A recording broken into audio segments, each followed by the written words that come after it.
Chapter 1 को छोड़कर हमने पहले 5 चैप्टर कंप्लीट कर लिए। एक्चुअली इन 5 चैप्टर को पढ़ने का मकसद नज़र चैप्टर 6 में जाकर आता है कि जी ये क्यों पढ़ाए जा रहे हैं, किस तरह से इसने फिर टेस्ट होना है, क्या बातें एग्जामिनर ने डिस्कस करनी है। 5 डिफरेंट एस्पेक्ट डिस्कस हो रहे हैं। इकोनॉमिक एस्पेक्ट डिस्कस हुआ, फिर और क्या डिस्कस हुआ जी, सोशल हुआ, फिर लीगल हुआ, फिर टेक्नोलॉजिकल हुआ, फिर हमने उसका एक थोड़ा सा एंगल और देखा कि टेक्नोलॉजी ने किस किस इंडस्ट्री में आकर मेजर चेंज इंट्रोड्यूस की और पता चला कि फिर उस बिजनेस के जो नॉर्म्स हैं वो डिफरेंट होना शुरू हो गए। अब अगेन प्रॉब्लम वहीं खड़ी रहेगी। आखिरी 2 चैप्टर मैंने आपसे कहा, चैप्टर 4 एंड चैप्टर 5, यहां से आप लिटिल बिट थ्योरेटिकल चीजें भी एक्सपेक्ट करेंगे। बाकी चैप्टर में से आपने उन चीजों को हाईलाइट करना सीखना है। मतलब फिर हमने लास्ट टाइम 3 क्वेश्चन डिस्कस किए हुए हैं, हम आज 4th क्वेश्चन को भी डिस्कस करते हैं। जब तक शुरू की अटेम्प्ट चल रही हैं, जब तक सवाल ज्यादातर ऐसे बनेंगे, जाहिर है एक अटेम्प्ट हुई है आपकी, अभी ये दूसरी अटेम्प्ट है, फिर तीसरी, फिर चौथी, यहां तक तो सवाल ज्यादा चलेंगे कि एग्जामिनर बहुत अच्छी क्वालिटी के सवाल नहीं बनाएगा, बल्कि ऐसे सवाल बनाएगा कि बज़ाहिर लगेगा कि केस स्टडी हो रही है, लेकिन एक्चुअली केस स्टडी नहीं होगी, वो थ्योरेटिकल क्वेश्चन ही होगा। यानी आपको ये अज्यूम करना पड़ेगा कि ये होता तो क्या करते, ये होता तो क्या करते, ये होता तो क्या करते। फिर कुछ अटेम्प्ट हो जाएंगे, फिर एग्जामिनर इसमें फैक्ट्स एंड फिगर्स इंसर्ट करनी शुरू करेगा, जहां से आप एनालिसिस करके बताएं कि हम कहां खड़े हैं, हालात अच्छाई की तरफ जा रहे हैं या बुराई की तरफ जा रहे हैं। हाँ, जो चैप्टर हमारे 7 एंड 8 से सवाल आएंगे वो थोड़े से न्यूमेरिक साइड उसमें नजर आएगी, फिगर्स उसमें नजर आएंगी, लेकिन ये जो पहले 5 चैप्टर हैं इसमें से हमें इतना ज्यादा न्यूमेरिक साइड इतनी नजर नहीं आएगी। इसके जो सवाल भी होंगे वो भी हमें थ्योरेटिकल साइड से ही होते हुए नजर आएंगे। अब हमारे जहन में क्या बात होनी चाहिए, मसलन 1 by 1 हम बात करते हैं कि अगर किसी सवाल में हमें इकोनॉमिक कंडीशन डिस्कस करनी पड़ गई, एक है कि इकोनॉमिक कंडीशन गिवन है, वो कुछ फैक्ट्स कुछ फिगर्स बता रहा है। अब इकोनॉमिक कंडीशन के फैक्ट्स एंड फिगर क्या क्या हो सकते हैं, जरा रिकॉल कीजिए। जीडीपी सबसे पहला, जीडीपी हो सकता है, फिर स्टॉक एक्सचेंज इंडेक्स, क्योंकि ये भी तो इकोनॉमी का बैरोमीटर है, इन्फ्लेशन, अनएम्प्लॉयमेंट, इस तरह की बातें, और भी जाहिर है 2, 3, 4 बात। जब आप सवाल चैप्टर पढ़ रहे थे ना, तो वहां हो सकता है ये डेफिनेशन भी लिखी हो कि जीडीपी होती क्या है, जीडीपी मेजर कैसे करते हैं। मोस्ट ऑफ द टाइम ये रिक्वायर्ड नहीं। सवाल में, सिनेरियो में वो कहता है जी इसकी इकोनॉमिक कंडीशन डिस्कस करें। अब हो सकता है कुछ इकोनॉमिक कंडीशन उसने दी हुई हो, दी होने का मतलब है एक सेंसेबल बच्चे को तो फौरन आंसर ही बता दिया ना।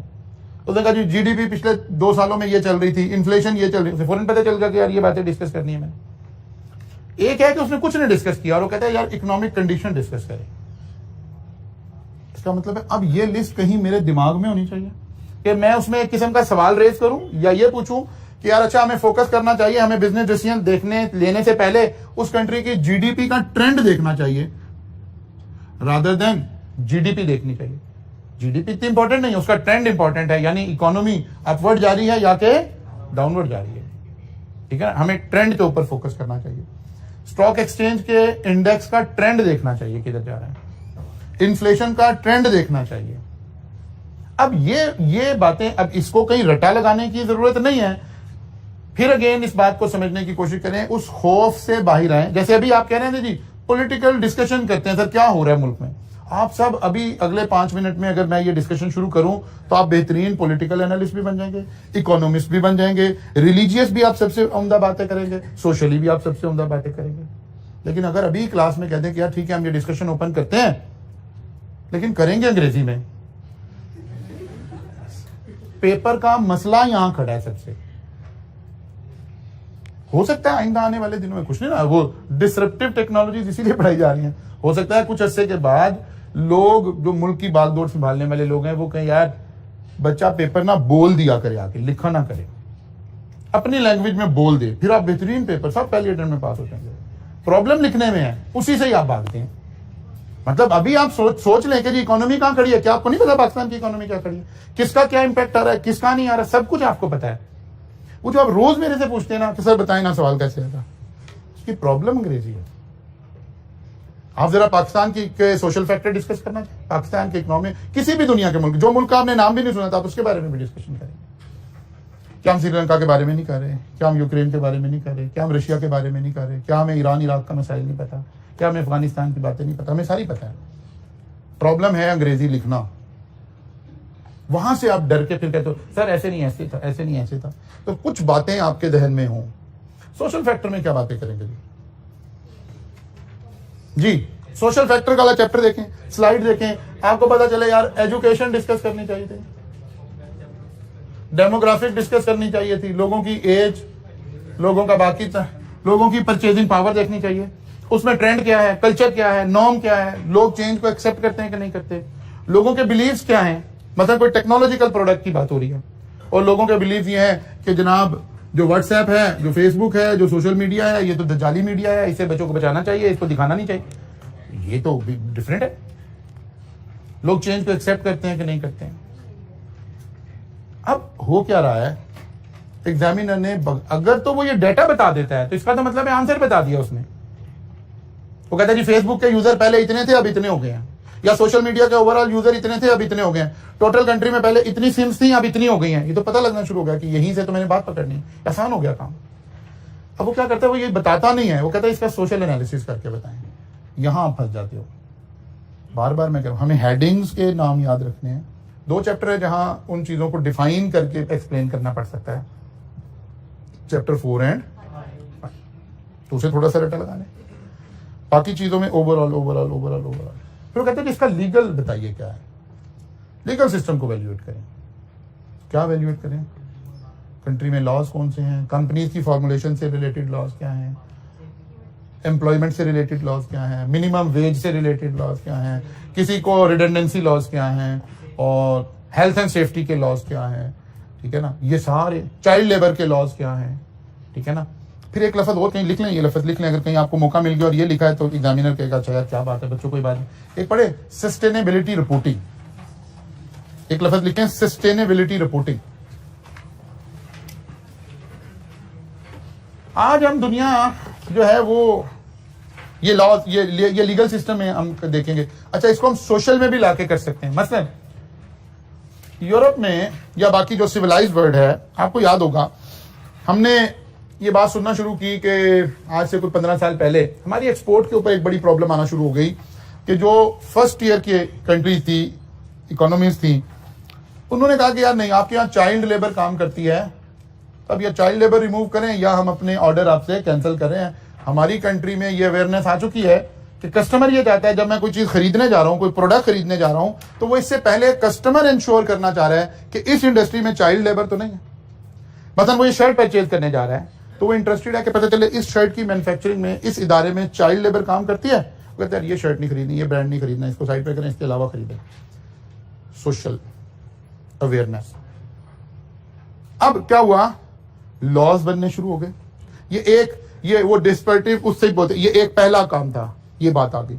अब ये बात कहीं रुक नहीं रही है, उससे अगला लेवल, उससे अगला लेवल, उससे अगला लेवल, उससे अगला लेवल। आज हम एक नई साइंस पढ़ रहे होते हैं, सस्टेनेबिलिटी रिपोर्टिंग, कि क्या ये कंपनी सस्टेन करेगी इन नए रूल्स रेगुलेशंस के अंदर आकर। मसलन अगर आज आप यूरोप को एक्सपोर्ट कर रहे हैं, अमेरिका को एक्सपोर्ट कर रहे हैं, तो वो सिर्फ इस शर्ट के बारे में इसमें इंटरेस्टेड नहीं है कि यहाँ चाइल्ड लेबर थी कि नहीं थी। नहीं, वो कहते हैं जब इस शर्ट की डाइंग हुई है तो ये पता चले कि इस कंपनी ने डाइंग के बाद वाला पानी कहाँ फेंका है, क्या ट्रीटमेंट प्लांट लगा हुआ था या नहीं लगा हुआ था, इसकी सर्टिफिकेशन दें, अदरवाइज हम ये शर्ट नहीं खरीद रहे। फिर कहते हैं जब डाइंग हुई है तो प्रोसेस क्या लगा है ये बताया जाए।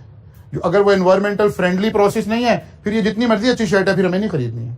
फिर कहते हैं इससे आगे चले, जब ये शर्ट तैयार हो गई फिर ये वॉश हुई है, इसकी वॉशिंग में कितना पानी कंज्यूम हुआ है। अब जो दुनिया के स्टैंडर्ड्स हैं, जो वर्ल्ड स्टैंडर्ड है, अगर उससे ज्यादा पानी कंज्यूम हो रहा है तो कहते हैं यार ये शर्ट नहीं हमने खरीदनी, ये तो नेचुरल रिसोर्सेज को जाया कर रही है कंपनी।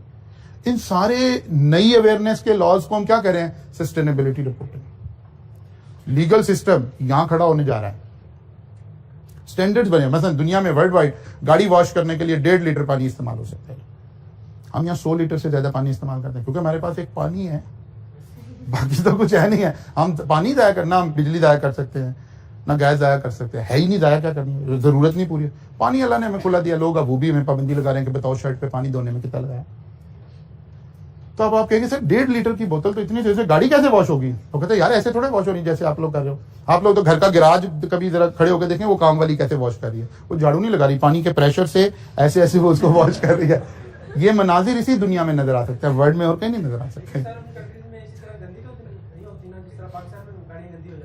वो तो कुछ क्लाइमेट का फर्क है ना, कुछ जगह ऐसी हैं जहाँ की जो मिट्टी है वो भारी है, वो उड़ती नहीं है। मतलब मैं उसमें से एक वो मॉरिशस की एग्जांपल देता हूँ। हम मॉरिशस में को तकरीबन 15 दिन का स्टे हमारा होता था, 10 दिन से 15 दिन के लिए हम जाते थे। तो हमें वहाँ ड्राइविंग अलाउड थी, हम वहाँ भी ड्राइविंग कर लेते थे, तो गाड़ी हमें मिल जाती थी कंपनी की तरफ से, कॉलेज की तरफ से। 15 दिन में उस गाड़ी को डस्टिंग की जरूरत नहीं पड़ती थी, बिल्कुल डस्ट फ्री एरिया है ना, शूज 15 दिन में कभी भी दोबारा साफ करने पड़ते थे। ये तो चले दुनिया में कई मुल्क ऐसे होंगे, कई नहीं होंगे, लेकिन जहां है भी वो कह रहे हैं भाई अगर डस्ट है पहले आप इसे एयर से रिमूव कर लेंगे, फिर आप 1.5 लीटर पानी को इक्विपमेंट की मदद से स्टीम में कन्वर्ट करेंगे, उस स्टीम प्रेशर से आप गाड़ी वॉश करेंगे और वो इससे बेहतर वॉश हो जाएगी, कोई प्रॉब्लम। जाहिर है इसके ये अवेयरनेस कब आई है? जब टेक्नोलॉजिकल डेवलपमेंट होगी है।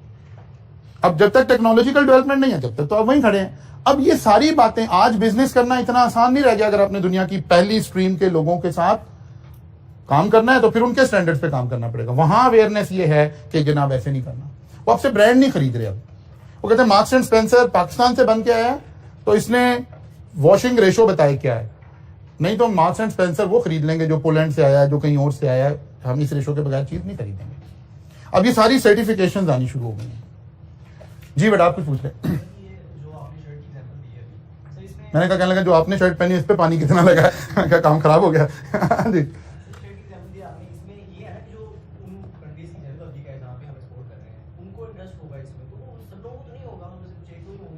यही कह रहा हूं ना, सबको हो गया। यही तो हम कह रहे हैं सस्टेनेबिलिटी रिपोर्ट। बिजनेस सस्टेन नहीं हो सकेगा। इसी को तो हम सोशल नॉर्म्स कह रहे हैं ना, कि सोशल नॉर्म्स चेंज हो गए हैं। जी वो रिपोर्टिंग कुछ आपके टैग्स के ऊपर लिख के जाना जरूरी हो रहा है। जो शर्ट के ऊपर टैग लगा होगा ना उसके ऊपर लिखा होगा कि आपकी कंजम्पशन रेशोज क्या है। आ रही है ना? ये बात है। इसको हम कह रहे हैं कि ये प्रॉब्लम है। जैसे चाइल्ड लेबर का इशू आया, फलां का इशू आया, फलां का इशू आया। अब वो पिछले 5 साल 10 साल वो वॉर और टेरर का इशू चलता रहा कि जी टेरर फंडिंग तो नहीं हो रही इन कंट्री से, फलां नहीं हो रही। दुनिया के नॉर्म्स चेंज हो रहे हैं। इसी को तो हम पढ़ रहे हैं इन 5 चैप्टर में कि जब एनवायरमेंट में चेंज आ रही है वो हमारे बिजनेस को कैसे अफेक्ट कर रहा है। कल्चरल चेंज वहां आ रही है, सोच वहां चेंज हो रही है। बिजनेस का इंपैक्ट पाकिस्तान में आ रहा है कि अगर एक गारमेंट बनाने वाला चीजें एक्सपोर्ट कर रहा था तो उसे सारा कुछ काम यहां पे करना पड़ेगा। अच्छा आप कहेंगे जी ये हुआ कैसे? वो इससे पिछले चैप्टर में चले जाएं।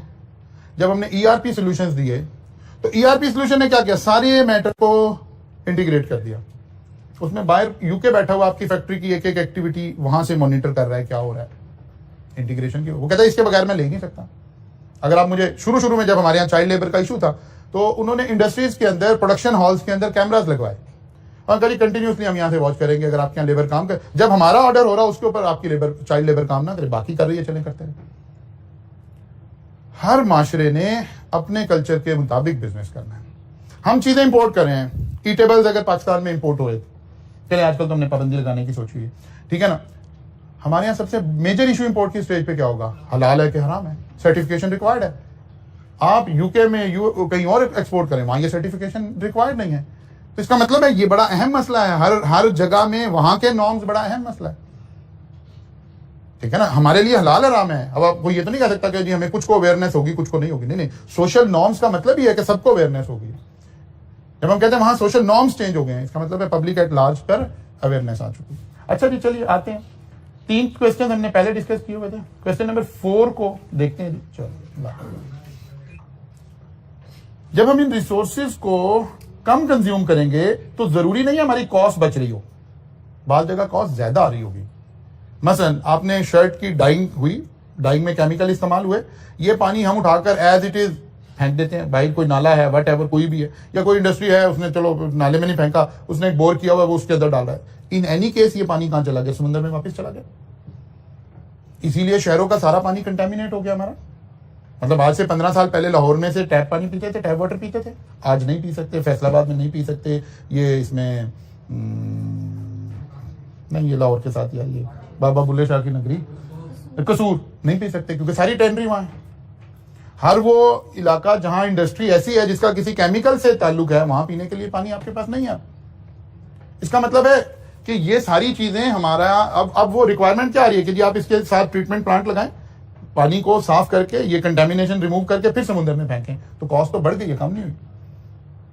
तो कहीं कॉस्ट बढ़ रही है, कहीं हम उसे कॉस्ट का इंपैक्ट नहीं देख रहे, हम एनवायरमेंट को प्रिजर्व करने के लिए इसी तरह से सर्टिफिकेशन रिक्वायर्ड है कि आपकी वो कार्बन डाइऑक्साइड, कार्बन मोनोऑक्साइड आपकी फैक्ट्री से कितनी निकल रही है, जिसे हम धुआं कह रहे हैं। वो कह रहे हैं उसके बगैर हम नहीं परचेजिंग करेंगे। अगर आप एनवायरमेंट को डैमेज कर रहे हैं तो फिर तो ये नहीं, तो चीजें नहीं खरीदी जा सकती इस फैक्ट्री से। लेकिन ये अवेयरनेस अभी एक रीजन तक है, उस रीजन से बिजनेस करना है तो मसला है, पाकिस्तान में करना पड़ता है, इससे क्या फर्क पड़ता है? ठीक है ना, ये बात है। अच्छा जी, क्वेश्चन नंबर 4 पढ़ें जी इसको जरा, आपकी बुक ही का चैप्टर नंबर 6 से क्वेश्चन नंबर 4।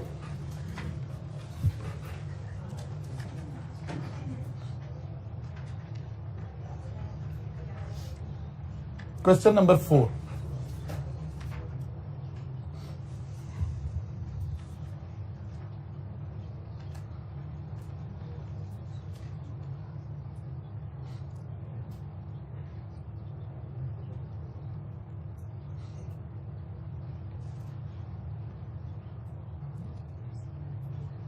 अब रीडिंग सबसे जरूरी, रीडिंग, केयरफुल रीडिंग, और उसको आप अपने ध्यान में बिठाएं कि यार ये क्या सिनेरियो है, फिर आगे चलेंगे।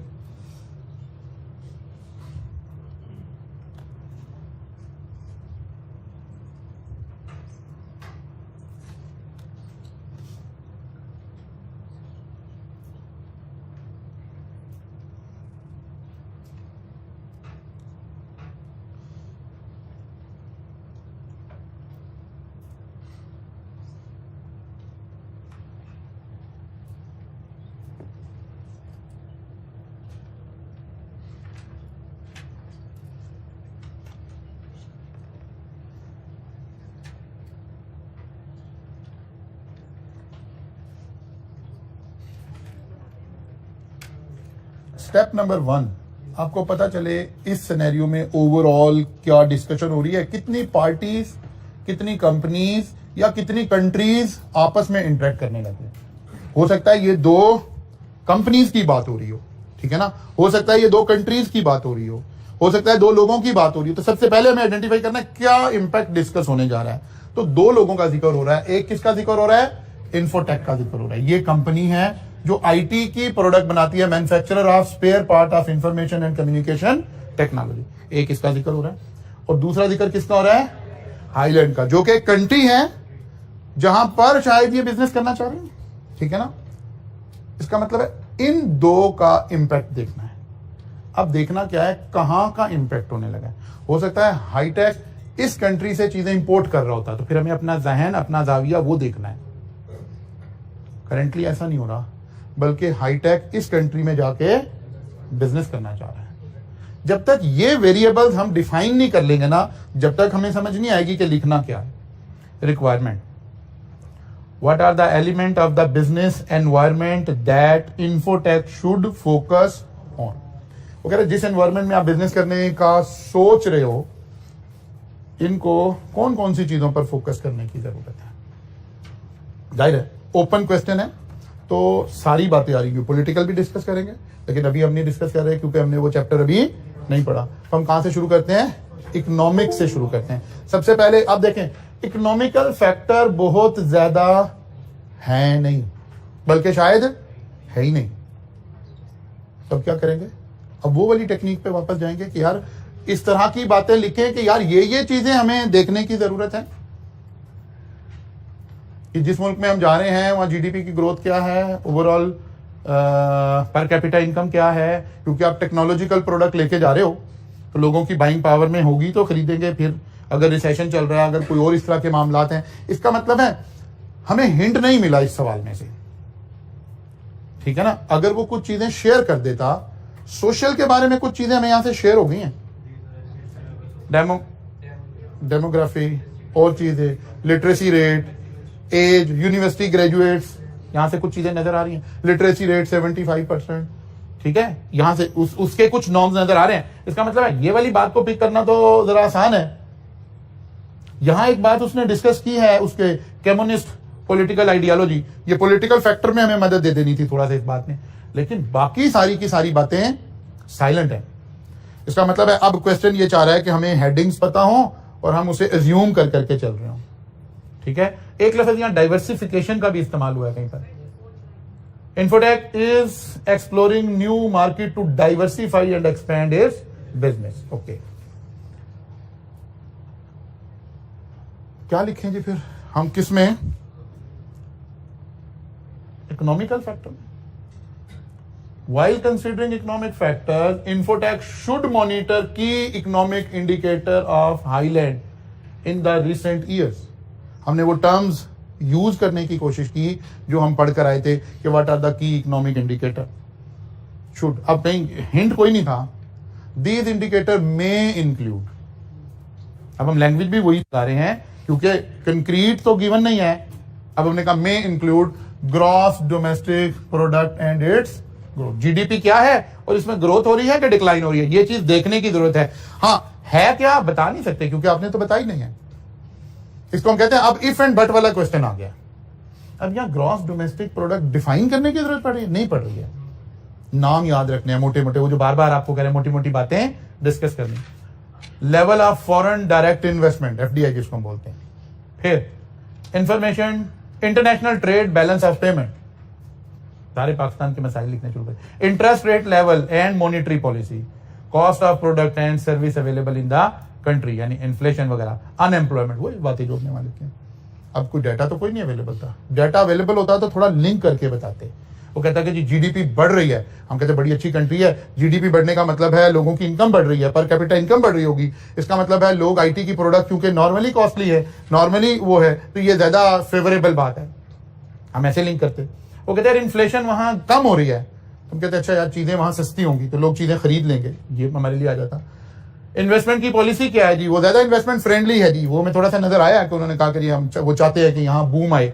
इसका मतलब है यहां हम थोड़ा सा लिख भी सकते हैं कि वो वाली बात को, इसको लिंक भी कर सकते हैं, लेकिन मोस्ट ऑफ द टाइम अभी पहली 3-4 अटेम्प्ट में सवाल ऐसे आने आपको जी।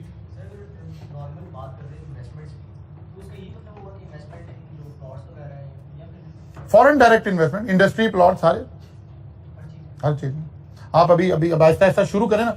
आप स्टेट बैंक की वेबसाइट को विजिट किया करें, वो हर वीक आपको बताती है कि इस साल इस वीक में फॉरेन इन्वेस्टमेंट इंक्रीज हुई है कि डिक्रीज हुई है। यानी कुछ लोग हैं जो फॉरेन इन्वेस्टर थे, उन्होंने शेयर बेचे, बाद वापस ले गए अपना पैसा। कुछ लोग हैं जो इन्वेस्ट कर रहे हैं, तो ये इंडिकेटर बता रहा है कि क्या हो रहा है। इकोनॉमिक इंडिकेटर के चैप्टर में हम बात करें जी। नहीं, हल्का हल्का टच करना पड़ेगा क्योंकि एक खाली पॉइंट अगर आया है तो एक नहीं, हमें देखना है ना मार्क्स कितने हैं, उसके साथ अटैच करके फिर सोचेंगे। ये जिस तरह का सवाल इस वक्त बना हुआ है, इसका मतलब है अराउंड 7-8 मार्क्स का सवाल बना हुआ है, जिसमें वो 4-5 फैक्टर हमारे से पूछना चाह रहे हैं। तो फिर हम इफ एंड बट लगा के थोड़ा सा डिस्कस कर देंगे। इकोनॉमिक इंडिकेटर सवाल में कुछ गिवन नहीं था। हमने स्लाइड से, किताब से जो अल्फाज सीखे हुए थे कि what are the main indicator, उसकी मदद से हमारा आंसर चल रहा है। अच्छा जी, चलिए आगे चलते हैं। सोशल फैक्टर, पहले वापस आते हैं। सोशल फैक्टर में देखें जी क्या चीजें नजर आ रही है। लिटरेसी रेट नजर आ रहा है, सारे लोग यूनिवर्सिटी स्टूडेंट हैं, ये बात नजर आ रही है, बस ठीक है ना। आईटी गवर्नमेंट भी चाह रही है आईटी, ये तो 2-3 चीजें जो गिवन है। बाकी इफ एंड बट लगा के अगर हमारे पास कोई अवेलेबल इंफॉर्मेशन है, जहन में कोई बात है सोशल फैक्टर्स की, तो फिर उसे इफ एंड बट लगा देंगे, बिकॉज गिवन कुछ नहीं है ज्यादा। Considering the social environment of Highland, it can be noted that situation of Highland seems favorable for companies like Infotech। अब उसने पहला एक ओपनिंग पैराग्राफ लगाया कि बज़ाहिर, जिसे हम कहते हैं ना बादियुन नजर में, बज़ाहिर नजर आता है कि फेवरेबल हालात हैं। क्यों? People in Highland are adopting technology at faster rate as compared to the other countries in Asia. They are open and willing to experience innovative product and services. Infotech should also consider education level in Highland and especially languages that are commonly spoken as that will affect the. वो कह रहा है कि भाई ये भी देखना चाहिए कि यहाँ लैंग्वेज क्या चल रही है। मतलब अगर हम चाइना में जाते हैं तो पता चलता है वहाँ मेन लोग चाइनीज पर रिलाई कर रहे हैं। चाइना में सबसे ज्यादा डिमांड किस बंदे की होती है? ट्रांसलेटर की होती है। ठीक है, वो कहते हैं इस वाली बात को भी हमें देखना चाहिए। Youth is primary target market for technological product. अब हमें ना कुछ जर्नलाइज बातें सीखनी है कि यार कौन सा बिजनेस आ रहा है, वो किस सेक्टर को हिट कर रहा है। अब जाहिर है टेक्नोलॉजिकल प्रोडक्ट में यूथ को हमें लिंक करना चाहिए ना। फिर उसने एक लिंक भी दिया कि ज्यादा लोग यूनिवर्सिटी ग्रेजुएट्स हैं, इसका मतलब है एज भी हमें थोड़ी नजर आ रही है कि यंग पॉपुलेशन अवेलेबल है। अगर हम यही कोई मेडिकल इक्विपमेंट सेल करने जा रहे होते तो हम यूथ से इतना खुश ना हो रहे होते, हम ओल्ड एज वाले लोगों में इंटरेस्टेड होते कि यार अगर हमने कोई ब्लड प्रेशर का इक्विपमेंट सेल करना है, कोई शुगर टेस्टिंग की मशीन सेल करनी है, तो हम यूथ के लफ्ज से खुश ना हो रहे होते। हमें तो एज के वो लोग चाहिए जहां हमारी प्रोडक्ट सेल हो रही होगी, फिर हम उसमें इंटरेस्टेड होते। Youth is primary target market for technological products. The larger the market the more beneficial it for the Infotech. It is important for the Infotech to study the demographic of Highland population in terms of age, gender and social classes. Social classes are very important. Okay, social classes से क्या मतलब है, लोगों का socially status क्या है। GDP तो हमें ओवरऑल वो एग्जांपल याद करें, हमने कहा जी एक घर एक सोसाइटी है, सब लोग गरीब हैं और उस सोसाइटी में अगर मलक रियाज जाके रहना शुरू कर दे तो जीडीपी तो बढ़ गई एकदम से, लगेगा सब लोग अमीर हैं। नहीं, देखना है सोशल क्लासेस कैसे हैं, अमीर और गरीब के दरमियान डिफरेंस कितना है। ठीक है ना, आपको 2 करोड़ की गाड़ी भी लाहौर में रोड पे नजर आ रही है और रात को 9 बजे के बाद देखें तो फुटपाथ पर लोग सोए हुए भी नजर आ रहे हैं। ये सोशल क्लासेस का डिफरेंस बता रही है। ठीक है ना, तो कह रहे इसको भी स्टडी करनी चाहिए ताकि हम इसको देख सकें। अच्छा जी, फिर और क्या डिस्कस करना है हमने, और कौन सा फैक्टर है, टेक्नोलॉजिकल फैक्टर। अब टेक्नोलॉजिकल फैक्टर में although Highland has an advanced technology base, but the Infotechs should study whether the technology it is working on have a market in the Highland। मतलब ये भी तो हो सकता है कि भले ये हाईटेक इंडस्ट्रीज की बातें हो रही हैं, मतलब फर्ज कर लेते हैं हम हाईलैंड जो है इसकी टेक्नोलॉजी 5G बेस है सारी की सारी, और अभी उस कंट्री में 3G चल रहा है, 4G भी नहीं आया हुआ। तो हमें ये भी देखना पड़ेगा ना कि इंफ्रास्ट्रक्चर क्या है, वहां चेंज को अडॉप्ट कितना कर रही है। जब तक गवर्नमेंट सपोर्ट नहीं करेगी, जब तक हम उसको नहीं लेकर नहीं जा सकेंगे। तो ये इसी तरह की थोड़ी सी बातों को यहां हमने लिंक कर दिया। फिर और क्या देख सकते हैं, लीगल फैक्टर देखना है। लीगल फैक्टर में हमें किस तरह की बातें कंसिडर करनी है। अब अगर हम सवाल पर वापिस आए तो लीगल फैक्टर से रिलेटेड कुछ भी नहीं लिखा हुआ। इसका मतलब है लीगल फैक्टर का आंसर देना है तो हमें इफ एंड बट से देना पड़ेगा। ये है, ये देख लें, ये देख लें, ये देख लें, ये भी कंसिडर करना चाहिए, ये भी, क्योंकि यहां तो लीगल फैक्टर की तो कोई बात नहीं डिस्कस हुई। कंट्री में लॉस क्या है, कोई मिनिमम वेज का रेट है कि नहीं है, कोई रिडेंडेंसी से रिलेटेड है कि नहीं है, कोई ओल्ड एज बेनिफिट देने पड़ते हैं कि नहीं देने पड़ते, कुछ बात नहीं पता, कोई रूल्स नहीं पता। वो कहते नहीं जनाब इस कंट्री में फलां काम है। अच्छा, कंपनी में कस्टमर के राइट्स क्या है, कोई पता नहीं है। वारंटीज का क्या स्टेटस है, कोई पता नहीं है। हम चीजें बेच दें, कल को खराब निकल आए तो company culture of the country क्या है, पाकिस्तान की तरह कोई पूछने वाला नहीं है, या कोई बड़ा स्ट्रिक्ट कंट्रोल है। ये सारे फैक्टर हमने देखने थे ना, किसके लिए, लीगल फैक्टर ने, लेकिन गिवन तो कुछ भी नहीं है। अब जाहिर है हम कोई 1-2 अपने पास से लिखेंगे। As any other country Highland would have laws and regulation that foreign companies would be expected to follow. Some specific law that would need attention would be। अब इसमें इसकी लिस्ट के अलावा कुछ और भी हो सकता था, लेकिन चलें जो आईकैट ने लिखा, laws of incorporating a business, उस मुल्क में लॉ क्या है चीजों को इनकॉर्पोरेट, कंपनीज इनकॉर्पोरेट करवाने का लॉ क्या है। कफील चाहिए, बगैर कफील के काम हो जाएगा। हम फौरन सोचते हैं ना जी सऊदी अरब में बिजनेस करना है, दुबई में बिजनेस करना है, यार वहां तो मैं जाके अपने नाम से बिजनेस नहीं कर सकता, मुझे तो एक लोकल कफील लेना पड़ेगा। फिर स्टेटस क्या है, ज्यादा तगड़ा कफील ही है।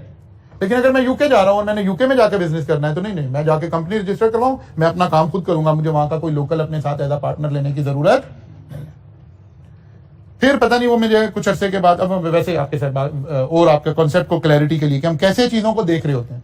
मैं कहता हूं नहीं, मैंने सऊदी अरब में जाके कंपनी बना ली, एक कफील अच्छा मिल गया, हम बिजनेस कर रहे हैं, अब मैं 2 साल 4 साल 5 साल 10 साल काम कर रहा हूं, लेकिन फायदा कुछ नहीं है।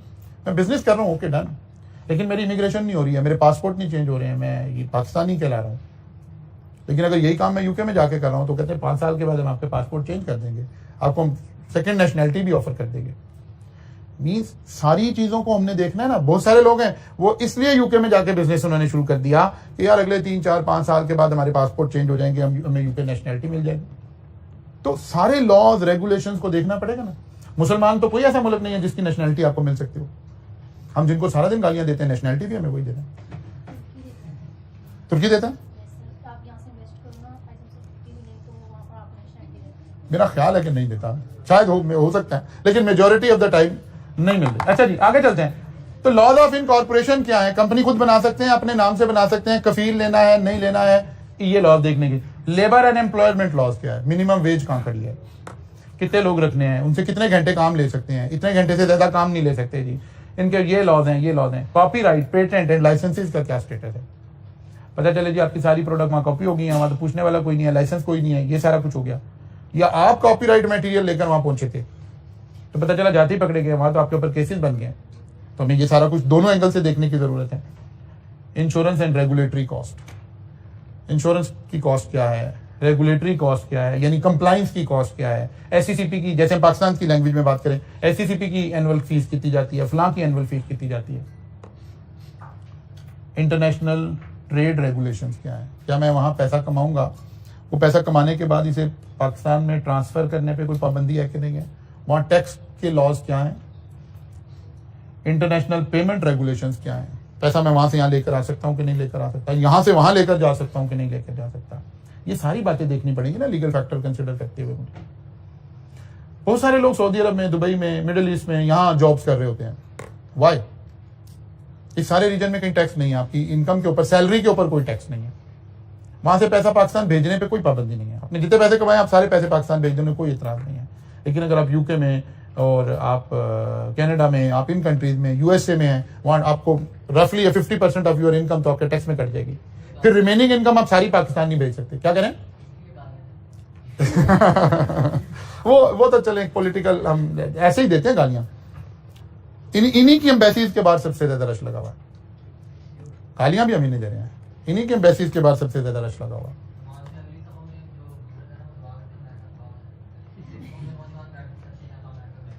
वीजा मिल जाए, अप्लाई किया हुआ, नेशनलिटी मिल जाए, ऐसे ही है। अच्छा, वैसे अगली वाले भी नहीं अब करते ये दुआ जो आप कह रहे हैं मेरे ख्याल में। अब अगली वाले भी ये काम ही कर रहे हैं। अच्छा जी, तो लीगल फॉर्मेलिटी फिर दोबारा देखें। आपने चैप्टर 2, 3, 4, 5 इन सारे चैप्टर को पढ़ने के बाद अल्टीमेटली अपने अंदर कॉन्फिडेंस पैदा करना है कि इन हेडिंग्स को हम लिंक कर सकें। अब देखें, प्योरली थ्योरेटिकल क्वेश्चन था जो डिमांड कर रहा था कि आप उन हेडिंग्स के नाम लिख सकें। इनमें से किसी चीज की एक्सप्लेनेशन नहीं चाहिए हमें कि ये लॉ है क्या, इनकॉर्पोरेशन बिजनेस से रिलेटेड लॉ है कि उसकी टेक्निकलिटी नहीं चाहिए। अनएम्प्लॉयमेंट, लेबर लॉ, फला, कॉपीराइट, पेटेंट, लाइसेंस। अब इसमें डिफरेंस क्या है जी, कॉपीराइट क्या होता है, पेटेंट क्या होता है, लाइसेंस, ये नहीं पूछना, ये नहीं आना। सिनेरियो में हमने इन अल्फाज को याद रखना। इसीलिए मैं बार बार कहता था कि आप स्लाइड्स की मोटी मोटी बातें आपके जहन में हैं, फिर करेज पैदा करें इसको लिख कर देखने की। असल कहानी जहां से शुरू होनी है या जहां खत्म होनी है, कि क्या आप इसको रिप्रोड्यूस करके देख रहे हैं, लिख कर देख रहे हैं। अगर अब भी हमने ये सवाल सुन लिया है, कर लिया है, लिखा नहीं है, तो फिर तो वहीं खड़े हैं। ये लेक्चर भी आपने ऐसे ही सुना हुआ था, तो कुछ फायदा नहीं हुआ। पहली बात, क्वेश्चन रीड करके आपको ये पता चला कि इसमें रेलिवेंट पार्टीज कौन सी हैं। बाद दफा 2 कंपनीज का जिक्र हो रहा होगा, बाद दफा 2 कंट्रीज का जिक्र हो रहा होगा, बाद दफा एक कंट्री एक कंपनी का जिक्र हो रहा होगा जहां ये फॉल कर रहा था। इसको देखना, फिर देखना है किसका किस पर इंपैक्ट कैलकुलेट करना है। हमने कहा था जनाब लीगल लॉज और ये सारी चीजें हमारी इकोनॉमी को, हमारी चीजों को अफेक्ट करेंगी। बस जो गवर्नमेंट आई, उन्होंने डॉलर कंट्रोल से बाहर हो रहा है, पॉलिटिकल हालात बड़े अनसर्टेन हैं, मामलात बड़े खराब हैं, कोई चीज कंट्रोल में नहीं आ रही है। एट द मोमेंट आप समझें कि हम नोवेयर खड़े हुए हैं। गवर्नमेंट ने सोचा शायद हम कंट्रोल कर सकते हैं, हम इंपोर्ट पर पाबंदी लगा देते हैं, डॉलर थोड़ा स्टेबल हो जाएगा। अब ये एक पॉलिसी आई है। आजकल के दिनों में अगर आपका एग्जामिनर बैठ के सोच रहा है मैंने क्या बात पूछनी है, तो हो सकता है वो इस पॉलिसी पर पूछे कि बताइए इसका बिजनेस पर इंपैक्ट क्या है। अब प्रॉब्लम है, देखना पड़ेगा। जनरली बात कर रहे हैं कि किसी स्पेसिफिक बंदे की बात कर रहे हैं, तो अगर जनरली कर रहे हैं तो फिर 2 कैटेगरीज बनानी पड़ेंगी। इसका बड़ा पॉजिटिव इंपैक्ट आएगा आपके लोकल बिजनेसेस के लिए, बड़ा नेगेटिव इंपैक्ट आएगा वो लोग जो इंपोर्ट का ये बिजनेस पाकिस्तान में कर रहे थे। एक बात। अच्छा, जो ये बिजनेस कर रहे थे उनके ऊपर भी 2 इंपैक्ट आने हैं, एक शॉर्ट टर्म, एक लॉन्ग टर्म। एक शख्स है वो क्रॉकरी इंपोर्ट करता था, अभी 10 दिन पहले उसके 2 कंटेनर क्रॉकरी के आए हैं। इन कंटेनर की एक्सटेंट तक तो वो बेहतरीन पॉलिसी आई है उसके लिए, बिकॉज जो डिनर सेट 3 लाख का मिल रहा था अब 5 का भी नहीं मिल रहा, क्योंकि वो कह रहे भाई ये तो अब इंपोर्ट होना बंद हो गया, तो यूनिक है चीज, ये तो मैं अपनी मर्जी से बेचूंगा। लेकिन लॉन्ग टर्म में वो ये बिजनेस कैसे करेगा, इसका लॉन्ग टर्म तो इफेक्ट हो गया, लेकिन शॉर्ट टर्म में उसको बेनिफिट हो गया। मोबाइल्स पे पाबंदी लग गई, एक शख्स के पास 500 आईफोन पड़े हुए थे, इन 500 की एक्सटेंट तक तो उसके लिए फेवरेबल हो गई है पॉलिसी, लेकिन आगे उसे मिलेंगे नहीं, इस सेंस में अनफेवरेबल हो गई है पॉलिसी। देखना पड़ेगा कि कहाँ इंपैक्ट आया है। अब अगर हम इसे आम उर्दू में अभी डिस्कशन करें तो इसी पॉलिसी को आप सब लोग डिस्कस करने की सलाहियत रखते हैं, लेकिन अगर हम कहें कि 2 लाइनें लिख दें, फिर आप कहते हैं सर समझ नहीं आ रही है टॉपिक क्या चलेगा, कैसे करेंगे। उस समझ के पीछे सिर्फ अंग्रेजी का मसला है। क्या हम इंपोर्ट अपनी निजी महफिलों में, गप्पों में, पॉलिटिकल गुफ्तगू में डिस्कस नहीं कर रहे कि ठीक हुआ कि गलत हुआ? करें। यही तो वो कह रहा है कि भाई बताइए, ये पॉलिसी है, गवर्नमेंट ने अनाउंस कर दिया, बताइए इसके इंपैक्ट क्या आएंगे। यहां हम एकदम से कह रहे हैं कि ये समझ ही नहीं आ रही सर टॉपिक का, समझ ही नहीं, कुछ नहीं हो। जहन खोलें, हिम्मत करें, लिखने की सलाहियत पैदा करें, लिखने की कोशिश करें। लिखने से मुराद ये नहीं अब आप अंग्रेजी ठीक करें, अपने टेंसेस ठीक करें, इसी अंग्रेजी के साथ, इसी लेवल के साथ आप यहां तक पहुंच गए, यहां से भी आगे चले जाएंगे। बस सिर्फ प्रैक्टिस करना शुरू कीजिए। आज इस सवाल को जाकर लिख कर देखें, खुद ब खुद चीजें स्ट्रीमलाइन होना शुरू हो जाएंगी। खुद ब खुद चीजें 2, 3, 4 सवाल आप करेंगे तो थोड़ा सा कॉन्फिडेंस आना शुरू हो जाएगा। चीजें समझ, सवाल को पहले एनालाइज करना सीखें, चीजों का इंपैक्ट देखना शुरू करें। ये ना पता लगे कि उसने सारा सवाल बनाया, आप यंग बच्चे हैं, खान साहब के साथ हैं, पता नहीं क्लास कल से उधर रखनी है, इस्लामाबाद की इधर ही पढ़ लेंगे, आ जाएंगे आप लोग। तो मैं कहा भाई हम भी कहीं कश्मीर हाईवे पे कहीं कोई जगह ले लें। ठीक है, तो इसलिए पता लगे वो सारा सिनेरियो बना के आपने तो फौरन जहन बना लिया कि बड़ा गलत हुआ, बड़ा गलत हुआ। और वो कह रहा था कि बताइए लोकल इंडस्ट्री पे इसका क्या फर्क पड़ा। तो इसे तो गलत नहीं कहेंगे, इसे तो आप ठीक कहेंगे कि लोकल इंडस्ट्री को तो फायदा हो रहा है। हाँ, और बहुत सारे फिर रूल्स, लॉज, रेगुलेशन। आज हम आइसोलेशन में नहीं बैठे हुए, इधर आपने इंपोर्ट लगाई, उधर IMF ने कहा कि अगर ये हरकतें करेंगे तो हमने आपको पैसे नहीं देने। आप इंपोर्ट पे पाबंदी कैसे लगा सकते हैं? मसला तो यह है कि उनके नरगे में फंसे हुए हैं ना, ऐसे कैसे निकल सकते हैं एकदम से। फिर इंटरनेशनल लॉज अलाउ नहीं करते कि आप ऐसे बैन लगा दें, ये कर दें। हाँ, आप जब कौमों ने हकीकी तरक्की करनी हो, हकीकी चेंज आनी हो, पहले कौम का जहन बनाया जाता है, फिर आप कौम को कहते हैं खरीदना बंद कर दें। ये काम खान साहब कर सकते थे अपने दौर में, जिसे उन्होंने आके टच कभी नहीं किया इस बात को। ये गैरत बाद में जागती है जब आप इक़्तिदार से नीचे आते हैं, अंदर रहते हुए नहीं जागती। मतलब अंदर रहते हुए खान साहब ने 4.5 साल में कभी नहीं को कहा कि जी आप इंपोर्टेड चीज़ों का इस्तेमाल बंद करें, हम अपनी लोकल चीज़ें यूज़ करते हैं, मेरा साथ नहीं, इकोनॉमी में मसाइल हैं। हालांकि ये वाला काम सिर्फ खान साहब कर सकते हैं और कोई नहीं कर सकता ये काम, लेकिन नहीं किया। आप कौमों को जहनी तौर पे तैयार करके आज जंग लड़ सकते हैं। कौमों को इंपोर्ट्स पे बैन लगा के मसला नहीं हो सकता। आप कौम में शऊर पैदा करें कि यार हम इंपोर्टेड चीजें यूज नहीं करेंगे, बैन की जरूरत ही नहीं है। कारोबारी की जब नहीं बिकेंगी तो खत्म हो जाएगा काम। आप चाह रहे हैं बैन लगाएंगे, आज ये नून लीग सोच रही है बैन लगा के मसला हल होगा। बैन लगाने कौन देगा? ऐसे कौन बैन लगाने देगा? ऐसे तो बैन लग नहीं सकता। आप कौम को तैयार करेंगे, इसीलिए हमें ज्यादा फियर होता है इस बात का कि कौम हमने नहीं तैयार की हुई है, और हम जंग वो लड़ रहे हैं जो बड़ी तैयार कौमें लड़ा करती हैं। ऐसे लगता है कि जैसे कहीं जाके हम बंद गली में चले जाएंगे और मसाइल क्रिएट हो जाएंगे। कल मुलाकात होगी इंशाल्लाह, यहां से आगे चलेंगे।